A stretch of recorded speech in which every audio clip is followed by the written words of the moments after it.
नमस्कार, आप देख रहे हैं न्यूज नेशन में हूं पिनास त्यागी और आज बात करेंगे धर्म परिवर्तन के उस गुनाह की जो देश के कोने कोने तक फैल रहा है और जिसके नेटवर्क के तार जो हैं वो 7 समंदर पार तक बिछे हुए हैं। धर्म परिवर्तन गुनाह की बिसात पर किस तरह से इसके जो शातिर खिलाड़ी हैं पूरे देश भर में फैले हैं। शहर शहर इसके शातिर खिलाड़ी लोगों का ब्रेन वॉश करके इंटरनेशनल फंडिंग के जरिए कैसे धर्म परिवर्तन के इस गुनाह को अंजाम दे रहे हैं, आपको बताएंगे। आपको दिखाएंगे एटीएस ने कैसे धर्म परिवर्तन के इस रैकेट चलाने वाले ऐसे ही शातिर खिलाड़ी को धर दबोचा और जब उससे कड़ाई से पूछताछ की तो उसने बताया कि कैसे 7 समंदर पार से पूरा ये नेटवर्क चलता है, इसके लिए फंडिंग होती है। आइए सबसे पहले आपको दिखाते हैं मौलाना के महापाप का कच्चा चिट्ठा।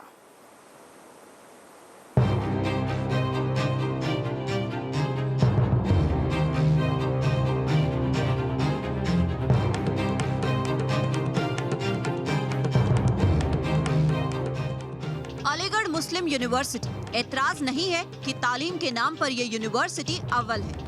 सियासी फलक तक पहुंचे कई शख्सियत का ताल्लुक इसी यूनिवर्सिटी से है, लेकिन एक स्याह सच ये भी है कि विवादों में इसका दामन हमेशा दागदार होता रहा है। जी हाँ, एक बार फिर अलीगढ़ मुस्लिम यूनिवर्सिटी धर्म परिवर्तन के संगीन गुनाह का गवाह बन रही है।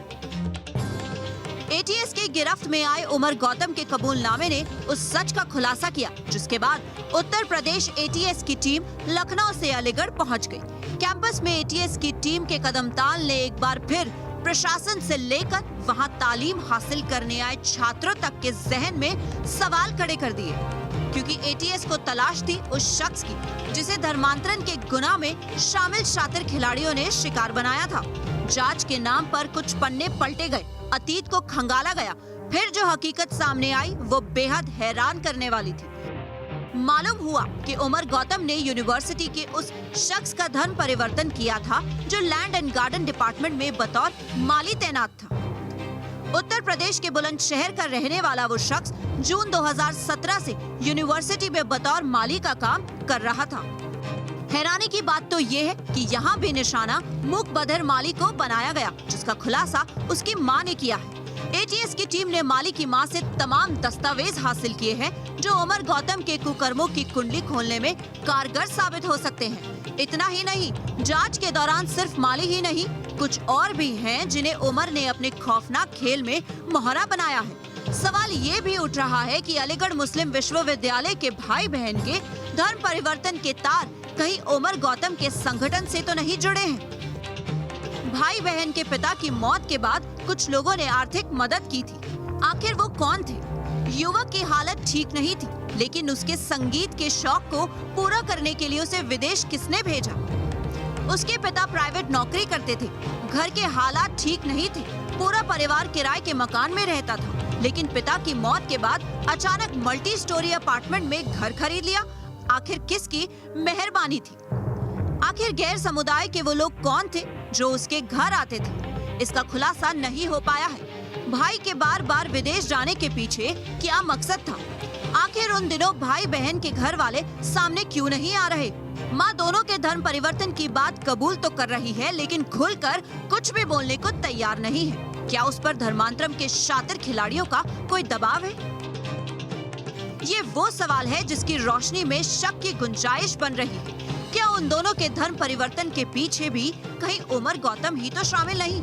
क्योंकि गौतम के गुनाहों की गवाही अलीगढ़ में मिलनी शुरू हो चुकी है। अभी और कितनी गवाहियां दर्ज होंगी कहना मुश्किल। Team news nation. गुनाह की बिसात पर धर्म परिवर्तन की जो चौसर बिछी थी उसके खिलाड़ी ऐसा ही नहीं है कि सिर्फ उत्तर प्रदेश में फैले हुए थे। ये शातिर खिलाड़ी उत्तर प्रदेश के साथ साथ देश के 7 राज्यों में भी धर्म परिवर्तन के इस गोरख धंधे को, इस कारनामे को अंजाम दे रहे थे।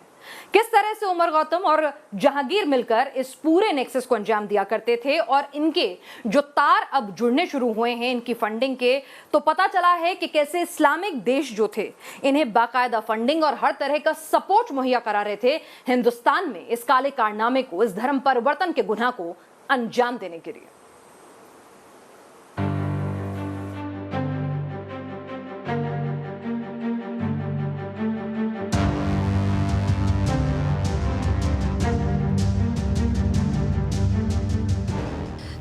समंदर पार नेटवर्क, हिंदुस्तान के 15 राज्यों में गुनाह अरबों की संपत्ति। जी हाँ, यह हकीकत है उत्तर प्रदेश के फतेहपुर के एक साधारण परिवार से ताल्लुक रखने वाले श्याम प्रताप सिंह गौतम उर्फ उमर गौतम की, जो धर्म बदलकर मोहम्मद उमर गौतम क्या हुआ, उसकी फितरत ही बदल गई। जिंदगी जीने का फलसफा बदल गया। मुल्क में रहकर वो मुल्क के दुश्मनों का मददगार बन गया। जी हाँ, सरहद पार की साजिश को हिंदुस्तान में अंजाम देने के लिए उसने मोहरा बनाना शुरू किया उन मजबूर लोगों को जिनका इस्तेमाल अपने हिसाब से वो कर सके। बाकायदा साल 2011-12 में इस्लामिक दवा सेंटर के नाम से संस्था बनाई। कागजों में संस्था का मकसद बेशक लोगों की मदद करना रहा हो, लेकिन मदद के नाम पर उमर गौतम जो भी कर रहा था वो किसी संगीन गुनाह से कम नहीं था। लेकिन जब उसके गुनाहों की गवाही कानून के मुलाजिमों तक पहुंची तो उसके गिरेबान कानून की गिरफ्त में आ गए और फिर कबूलनामे की हकीकत ने हर किसी को हैरान कर दिया। एटीएस की टीम ने उमर गौतम के ठिकानों से 600 से ज्यादा दस्तावेज बरामद किए, जिनमें धर्म परिवर्तन कराए गए लोगों के दस्तावेज शामिल हैं। अभी तक एटीएस को 300 से ज्यादा लोगों के सर्टिफिकेट मिले हैं जिनका धर्म परिवर्तन कराया गया था, लेकिन कहां है वो, ये एटीएस के सामने सबसे बड़ा सवाल है। एटीएस की जांच में इस बात का भी खुलासा हुआ कि इन दोनों के तार राजस्थान, बिहार, झारखंड, हरियाणा, आंध्र प्रदेश सहित अन्य 15 जगहों में फैले थे। मौलाना उमर के पास अरबों की संपत्ति है। लखनऊ से पकड़े गए मौलाना उमर के पास इस्लामिक देशों से मिले मदद से अरबों की संपत्ति होने का अंदेशा है। इसकी जानकारी मिलने के बाद उत्तर प्रदेश एटीएस की टीम जांच में लगी। उत्तर प्रदेश के गाजियाबाद में भी मौलाना उमर की संपत्ति का पता चला। साथ ही नई दिल्ली की दूसरी संपत्ति के दस्तावेज भी पुलिस को मिले हैं। नोएडा की संपत्ति के कागजों की भी जांच जारी है। जांच में ये भी सामने आया है कि मौलाना गाजियाबाद के किसी स्कूल में फंड देने का भी काम करता था। एटीएस अब मौलाना उमर के बैंक डिटेल्स को भी चेक कर रही है। मौलाना के शाइनिंग स्टार, आखिर क्या था मौलाना उमर गौतम का शाइनिंग स्टार? जांच में इस बात का खुलासा हुआ है कि मौलाना उमर गौतम ने 33 हाई क्वालिफाइड महिलाओं को इस्लाम कबूल कराया था। उमर गौतम ने इनमें एक MBA छात्रा ने तो धर्म बदलने के नाम पर अपना घर परिवार भी छोड़ दिया। उत्तर प्रदेश एटीएस को ऐसी 33 महिलाओं की लिस्ट मिली है जिन्होंने अपना धर्म बदल लिया है। सभी महिलाएं हाई क्वालिफाइड हैं। उमर गौतम से धर्म बदलने उच्च शिक्षित सभी महिलाओं को शाइनिंग स्टार्स नाम दिया गया था।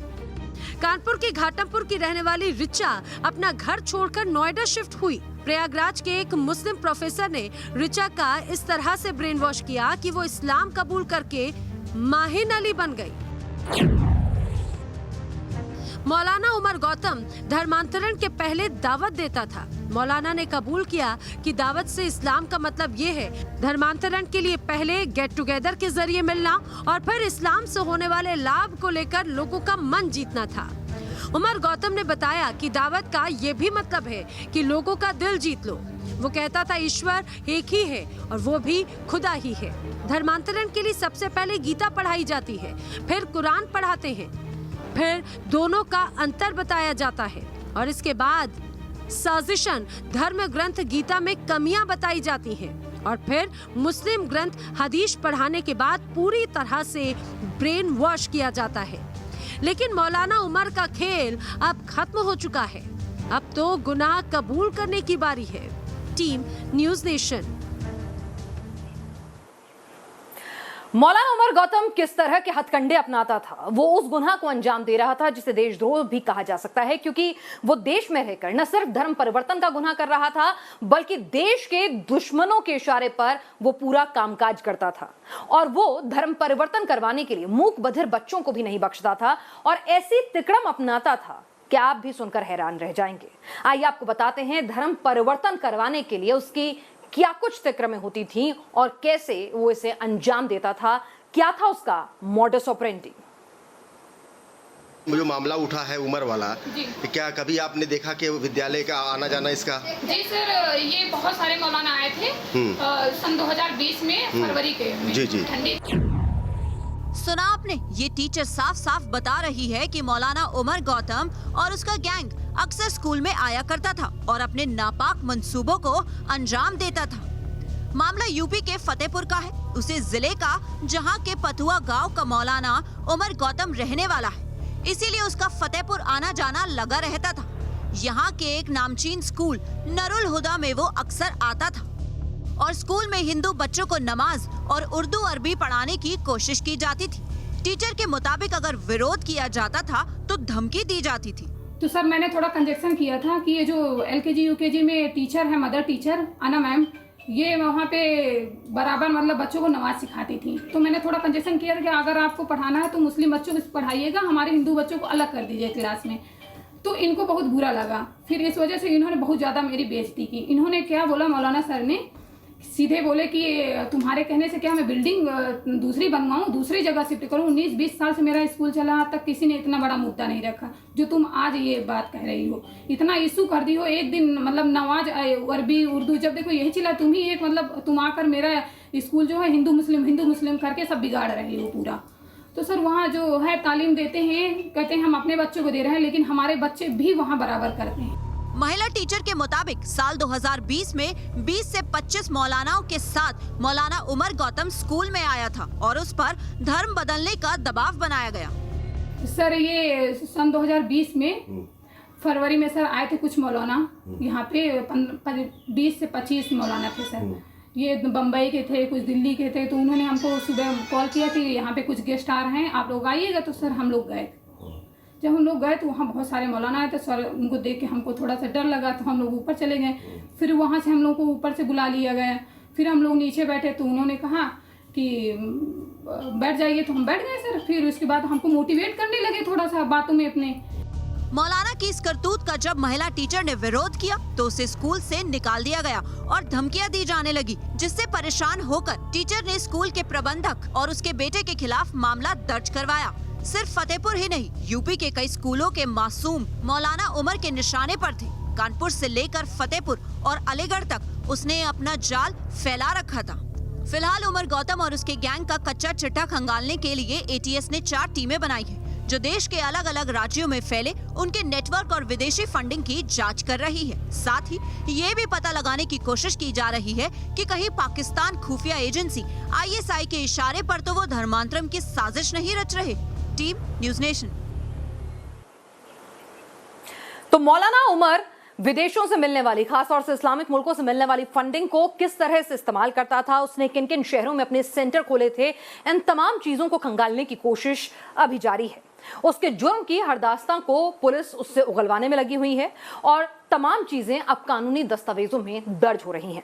न्यूज़ नेशन की टीम भी जो सूत्रों के हवाले से जानकारी मिली कि आखिर इसके शहरों में सेंटर कैसे चलते थे, जब वहां पहुंची तो इसके पूरे नेक्सस के बारे में जो जानकारी हमें मिली वो यकीनन होशफाख्ता करने वाली थी। लखनऊ के काकोरी इलाके में बना अल हरम एकेडमी। कहने को तो ये तालीम के नाम पर इसे बनाया गया। इस एकेडमी को Al Hasan education and welfare society की देखरेख में चलाया जाता है, लेकिन एक सच कागजों में ये भी दर्ज है कि सोसाइटी का उपाध्यक्ष वही मौलाना उमर गौतम है जो शामिल था धर्म परिवर्तन के गुनाह में। अब जरा सोचिए कैसी तालीम दी जाती होगी यहाँ। मस्जिद के नाम पर मजहब का धंधा होता था यहाँ। मजबूरी का मोल भाव होता था और किसी के धर्म को दिया जाता था मजहबी रंग। ये हम यूं ही नहीं कह रहे, बल्कि ATS की जांच में इस हकीकत का खुलासा हो चुका है।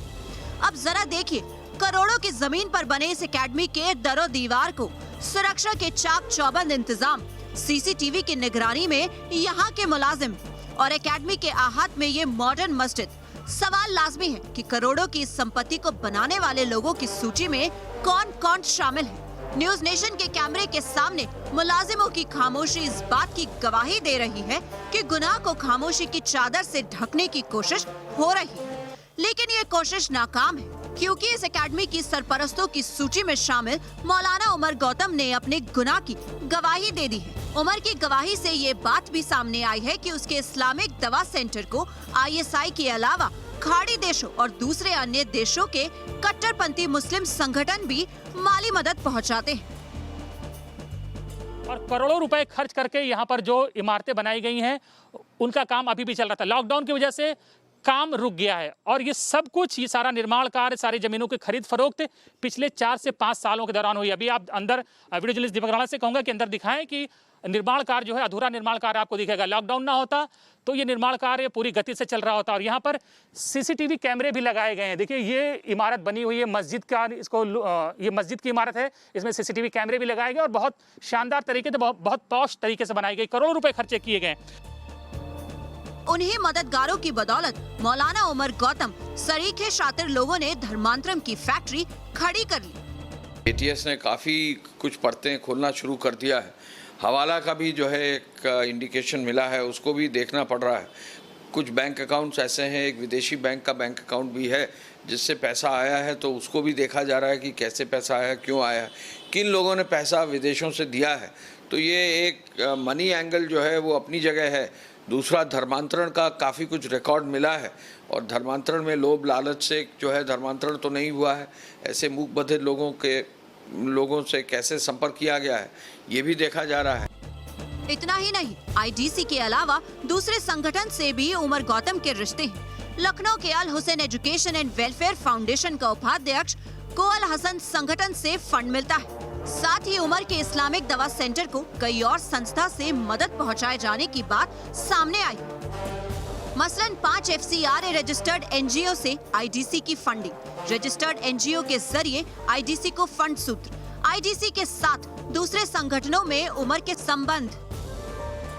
मौलाना उमर गौतम के मददगारों की पूरी हकीकत अब एटीएस के सामने आ रही है। तमाम संबंधों का खुलासा हो रहा है, लेकिन सभी संबंधों के पीछे मौलाना का मकसद था सिर्फ और सिर्फ धर्म परिवर्तन का संगीन गुनाह। Team news nation. मदरसों की आड़ में मौलाना कैसे धर्म परिवर्तन के इस गुनाह को अंजाम देता था, किस तरह से वो बच्चों का ब्रेन वॉश करता था और कहां-कहां उसका रैकेट चल रहा था, इसी की तलाश करते हुए जोगेश्वरी, मुंबई के जोगेश्वरी इलाके में हमारे संवाददाता विकास श्रीवास्तव एक मदरसे में पहुंचे और वहां क्या कुछ हो रहा था, आइए आपको दिखाते हैं। यूपी एटीएस की तफ्तीश में मुंबई की जिस इस्लामिक संस्था का जिक्र हो रहा है, मैं ठीक उसके दरवाजे पर खड़ा हूं। मुंबई के ओशिवरा इलाके में मरकजुल मारिफ नाम की ये जो मदरसा है, दरअसल इसका जिक्र हुआ है तफ्तीश में और आरोप ये लगे हैं कि विदेशों से जो फंडिंग आती है वो इस संस्था के ज़रिए आईडीसी मतलब इस्लामिक दावा सेंटर तक पहुंचती है, जिसका इस्तेमाल होता है टेरर एक्टिविटीज़ को रेगुलेट करने में, जिसका इस्तेमाल होता है धर्मांतरण में और धर्मांतरण से भी आगे लोगों को रेडिकलाइज करने और उन्हें आतंकी गतिविधियों के लिए प्रेरित करने के लिए। ये मदरसा फ़िलहाल इस वक्त बंद है। आप देख सकते हैं कि जो गेट है वो उस पर ताला लगा हुआ है। हालांकि इसके भीतर तकरीबन 3 एकड़ में फैला ये मरकज़ है जिसके अंदर मदरसा चलता है, बच्चों को तालीम दी जाती है, ऐसा दावा किया जाता है। लेकिन उन्होंने अपने सोर्स ऑफ रेवेन्यू का जिक्र नहीं किया। हमने उनसे ज़रूर पूछा कि अगर विदेशी फंडिंग आपको नहीं होती तो इतना बड़ा मरकज़ जो है वो आप कैसे चलाते हैं, आपका सोर्स ऑफ इनकम क्या है। इस पर वो कह रहे हैं कि इसको लेकर वो हिंदुस्तान और मुंबई के लोगों से ही पैसे लेते हैं और ये मरकज़ चलाते हैं, लेकिन विदेशी फंडिंग का कहीं पर भी कोई जिक्र नहीं है, कोई विदेशी फंडिंग इन्हें नहीं होती, ऐसा इनका दावा है। बावजूद इसके कि इस मरकज़ का एक इतिहास रहा, इसके खिलाफ FIR हो चुकी हैं, टेरर एक्टिविटी से लिंक इस मरकज़ को पहले भी किया गया है, लेकिन उन तमाम चीज़ों पर ये सफाई पेश कर रहे हैं कि वो बिल्कुल बेकसूर हैं, लेकिन कैमरे पर आने से बच रहे हैं। अब इसके पीछे उनकी क्या दलील है, क्या सोच है, वो हम नहीं जानते, लेकिन सवालों के घेरे में ये मरकजुल मारिफ, जो कि ओरिजिन जिसका असम का है लेकिन इसकी संस्थाएं तमाम शहरों में फैली हुई हैं, जिसके मुंबई वाले ब्रांच के सामने हम हैं। वीडियो जर्नलिस्ट राजेश मालकर के साथ विकास श्रीवास्तव, न्यूज़ नेशन, मुंबई। तो किस तरह से मौलाना का ये धर्म परिवर्तन का रैकेट उत्तर प्रदेश ही नहीं बल्कि शहर शहर फैला हुआ था और इसकी फंडिंग इस्लामिक देशों से भी हो रही थी, और किस तरह से ये फंडिंग हुई 7 समंदर पार, आइए आपको दिखाते हैं, समझाते हैं इसका पूरा का पूरा चैनल क्या था अगली रिपोर्ट में।